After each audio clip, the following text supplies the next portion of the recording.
Para os ouvintes, tudo bem? Como é que vocês estão? Bom dia, boa tarde e boa noite para vocês. Hoje nós vamos começar a leitura do livro Como Ganhar uma Eleição, um manual político da antiguidade clássica para os dias de hoje, escrita por Quintus Tullius Cícero, no caso é da editora Bazar do Tempo, tá bom? Esse livro é muito interessante porque ele vem com dicas de como ganhar uma eleição que são utilizadas, ou pelo menos foram utilizadas, por Quintus Tullius Cícero. E ele está escrevendo para o irmão dele, que também quer ser candidato político. E muitas das coisas que ele diz aqui aparecem nas candidaturas e no jogo político atual.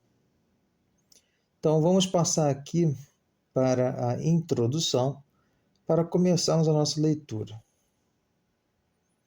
Introdução de Philip Freeman.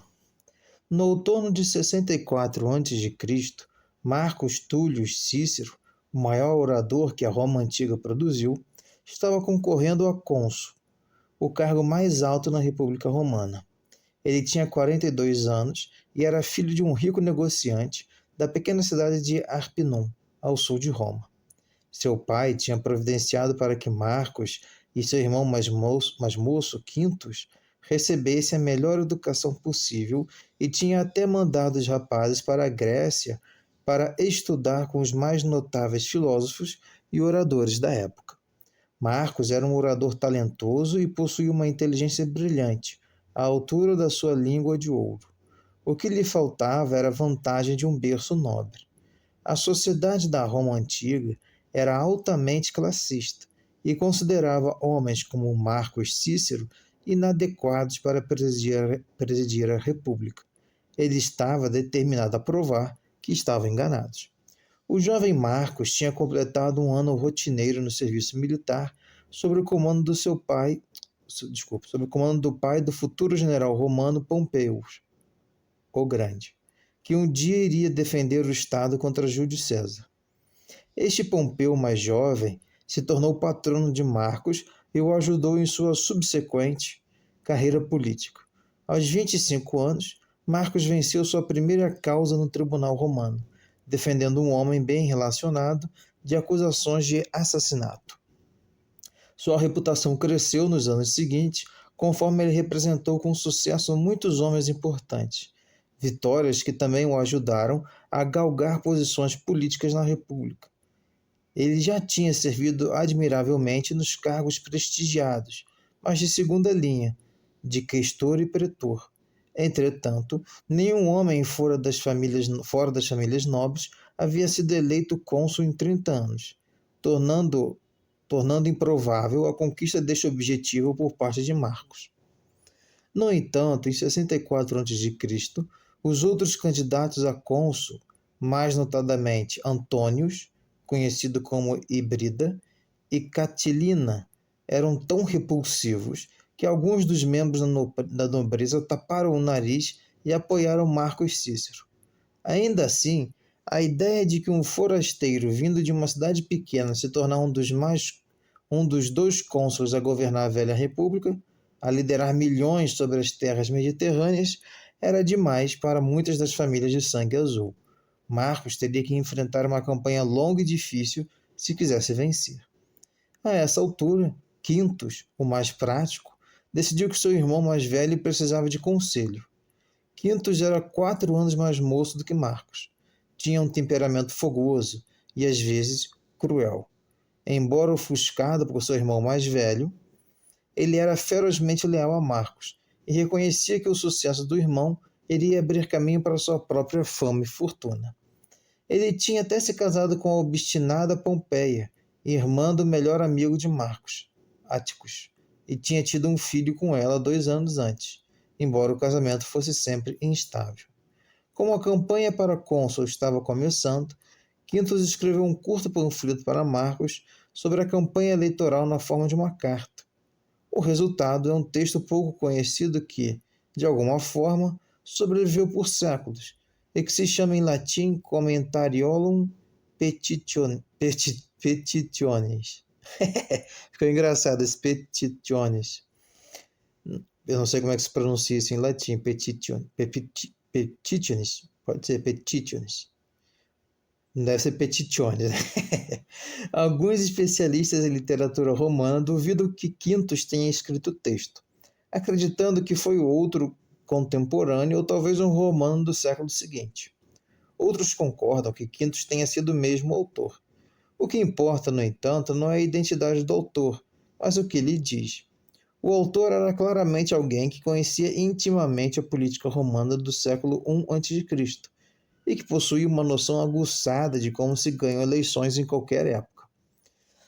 Na época dos irmãos Cícero, Roma era um vasto império governado como se ainda fosse uma pequena cidade aninhada entre 7 colinas ao longo do rio Tibre. A política era profundamente pessoal, controlada por umas poucas famílias proeminentes da cidade, e centralizada ao redor do Fórum Romano, um antigo pântano no centro da cidade. Embora os cidadãos romanos vivessem por toda a região mediterrânea, não havia voto por correspondência. Toda a campanha era feita pelos candidatos dentro da cidade de Roma ou em cidades vizinhas. Qualquer romano que aspirasse ao posto de cônsul, depois de completar o serviço militar, tinha que ser eleito primeiro para uma série de cargos políticos menos importantes, conhecidos como cursus honorum, ou caminhos da honra. O primeiro passo era ser escolhido por volta dos 30 anos como um dos questores eleitos a cada ano para gerenciar as tarefas comuns de governança, como cuidar do tesouro. O cargo de pretor vinha em seguida e trazia com ele a responsabilidade de gerenciar os tribunais. Depois disso, a pessoa podia ser enviada para o exterior para governar uma província romana. Apenas uns poucos escolhiam concorrer ao prêmio máximo, o cargo de cônsul. Estes dois magistrados anuais exerciam o supremo poder executivo sobre a República e eram responsáveis tanto pelas questões civis quanto pelas militares. A eleição para o cargo de cônsul era ciosamente controlada pela aristocracia de Roma, pois ocupar esse mais alto cargo dava ao homem e aos seus descendentes o ambicionado status de nobre. Os romanos zombavam da ideia grega de um homem, um voto, como um convite à democracia direta. Qualquer cidadão adulto do sexo masculino podia votar, mas isto era feito em um complicado sistema de grupos. Os indivíduos ajudavam a determinar como seu grupo ia votar, mas o grupo tinha direito a um único voto na Assembleia. Esses grupos podiam ter origem militar, centuriões, ou tribal, mas, na época de Cícero, seu sentido inicial tinha sido substituído por designações de classe baseadas em riqueza. Os cidadãos mais ricos detinham um grau desproporcional de poder sobre as classes inferiores, muito mais numerosas. Frequentemente, um número suficiente de votos já dava para eleger um candidato antes mesmo que os cidadãos mais pobres pudessem participar. O sistema também favorecia aqueles que moravam em Roma ou nos arredores, uma vez que o voto era presencial. Um fazendeiro ou um comerciante de renda modesta que morava longe da cidade dificilmente viajava para votar. No entanto, para os cidadãos que moravam na capital ou tinham recursos para viajar a Roma para as eleições, o processo de escolher cônsules era organizado e geralmente justo, apesar do suborno desenfreado e da violência ocasional nas campanhas. Os cidadãos se reuniam de manhã no Campus Martius para ouvir os últimos discursos. Depois se dividiam pelos seus centuriões em áreas cercadas para votar. O voto era secreto, e cada homem escolhia o nome do seu candidato em um pequeno bloco de madeira coberto de cera, e o colocava dentro de uma cesta grande de vime. Os votos de cada grupo eram anunciados assim que eram tabulados. O primeiro candidato a alcançar a maioria de acordo com o sistema era declarado vencedor, e o homem que ficasse em segundo lugar era indicado como cônsul júnior. O cônsul sênior podia então receber a fasces, um punhado de varas com um machado preso no topo, simbolizando a sua autoridade. No dia da posse, 1º de janeiro, e durante um ano, gozar do poder e do prestígio sem igual de governar a República Romana, cujo poder se estendia por grande parte do mundo conhecido.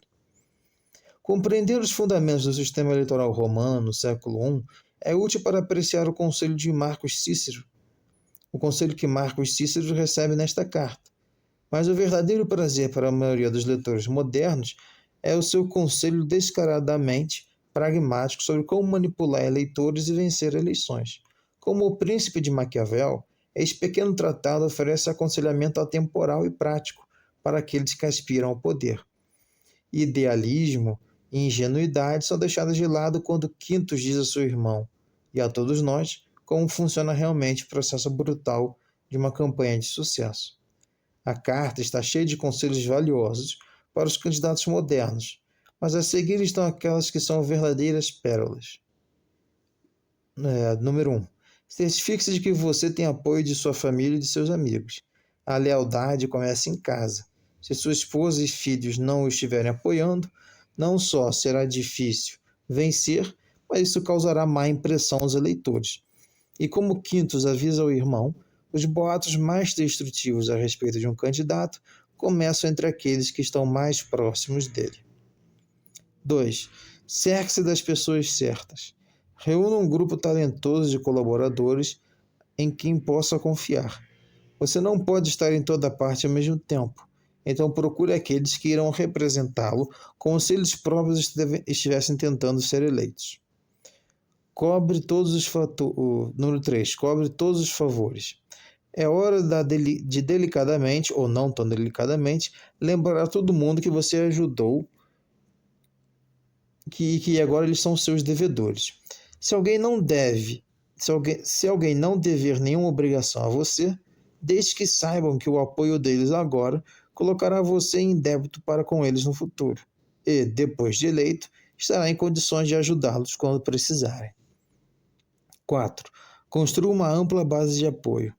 Para Marcos Cícero, isso significava apelar em primeiro lugar para as pessoas mais influentes tanto no Senado romano quanto no rico empresariado. Tarefa nada fácil, uma vez que esses grupos geralmente estavam em conflito um com os outros. Porém, Quintus incita o irmão, como alguém de fora do jogo político, a se adiantar e conquistar os diversos grupos de interesses, organizações locais e populações rurais ignoradas por outros candidatos.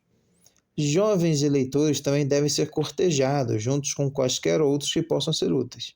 Como Quintus observa, até pessoas com as quais nenhum homem decente se associaria na vida normal devem se tornar amigos íntimos durante a campanha se puderem ajudar você a se eleger. Restringir-se a uma base pequena de apoio garante a derrota. Mas como se conquista uma gama tão ampla de eleitores? Número 5. Prometa tudo a todos. Exceto nos casos mais extremos, os candidatos devem dizer o que quer que um determinado grupo queira ouvir. Diga aos conservadores que você tem repetidamente apoiado valores tradicionais. Diga aos progressistas que você sempre esteve ao lado deles. Depois da eleição, você poderá explicar a todo mundo que adoraria ajudá-los, mas infelizmente, circunstâncias fora do seu controle intervieram.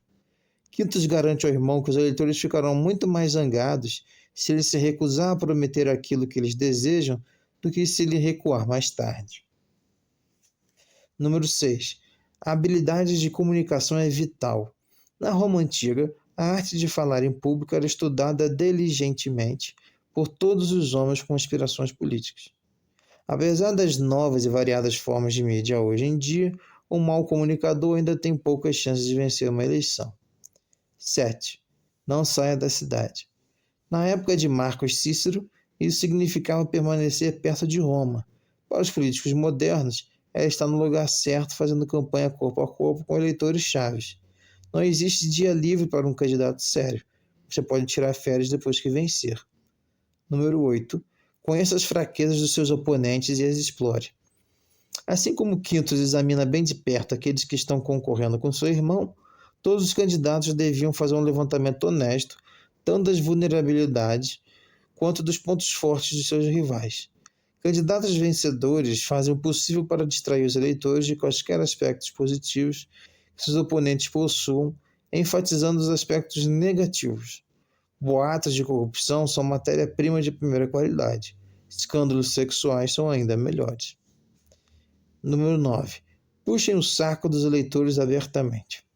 Marcos Cícero era sempre educado, mas podia ser formal e distante. Quintus alerta que ele precisa ser mais receptivo com os eleitores. Olhe nos olhos deles, bata nas costas deles e diga que eles são importantes. faça os eleitores acreditarem que você se importa realmente com eles. 10. Dê esperança às pessoas. Até os eleitores mais cínicos querem acreditar em alguém. Dê às pessoas a sensação de que você pode tornar o mundo delas melhor e elas se tornarão seus seguidores mais devotados, pelo menos até depois da eleição, quando você irá inevitavelmente desapontá-los. No entanto, a essa altura isso não fará mais diferença, porque você já terá vencido. Existem muitos outros conselhos úteis na carta que leitores modernos poderão descobrir sozinhos. Embora a República Romana tenha desaparecido mais de 2000 anos atrás, é fascinante ver que quanto mais as coisas mudam, mais elas permanecem iguais. E você pode estar imaginando qual foi o resultado da eleição para cônsul. A campanha de Marcos foi vitoriosa, apesar dos obstáculos? Os conselhos de Quintus funcionaram? Que fim levaram os dois irmãos depois da eleição? Continue a ler e no final da carta descubra o que aconteceu. Muito bem, pessoal, essa aqui foi a introdução. Espero que vocês tenham gostado. Não deixe de curtir, comentar, compartilhar, seja aqui em outras mídias nossas. E não esqueçam de colocar comentários aí no chat, tá bom? Um grande abraço, pessoal. Tudo de bom para vocês e até a próxima.